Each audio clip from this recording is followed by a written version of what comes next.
March poster collection. So these were all from the Women's March, most of them 2017, 2018, and they were all donated to the library by participants in the march afterwards. So these were all, used by people who were involved in it, and they were usually made by those people or people that they knew. So most of them are all handmade.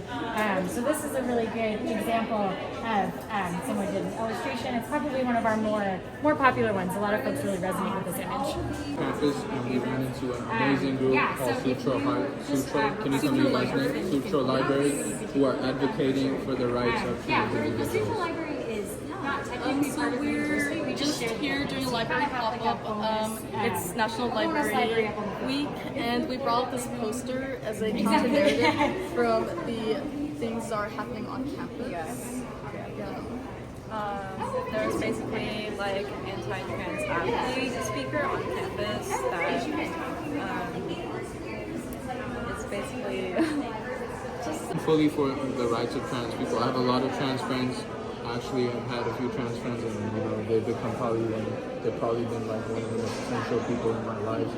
So I feel we're all human beings, and we shouldn't discriminate on someone's orientation or like what they've done with their body. That's completely up to them. And what's this group's name that came to our college and protested against the trans? What's the name? I'm not familiar with her name, but the organization that invited her on campus, their name is Turning Point USA, which is a conservative organization that tends to spread information on campus, and they do have a presence at SSU. And they will do things like so this is a counter-narrative.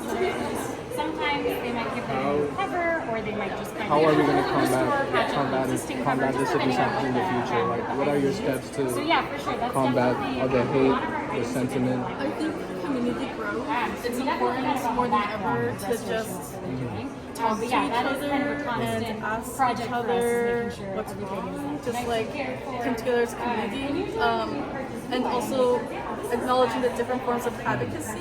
You could call into your congressman, you could write email to congressman, you could protest, you could donate. So there's so many different forms of advocacy that I think a lot of people are only acknowledging protesting, but there's many, many different forms. What is your take on that?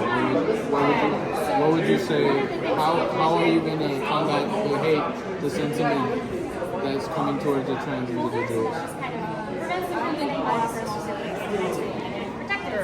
can change the rhetoric, but I think that listening to trans people, offering them or giving them a space to voice their opinions and voice just all of their thoughts is important, because in the end of the day, it's like a matter of empathy and also a lack of empathy too about human rights. Human rights is never a question, in my opinion. What's your guys' names, if you don't mind me asking? I really love the guys' views, if you don't mind sharing what your names. My name is Monica. I'm a student assistant here at Sutro Library. I'm Ty. I'm also a student assistant here at the Sutro Library. We really appreciate you guys sharing your views, and I hope that the rights for trans people are advocated better, and we do something about the disrespect and hate that they're facing. Thank you for taking your time, and Thank you. pleasure.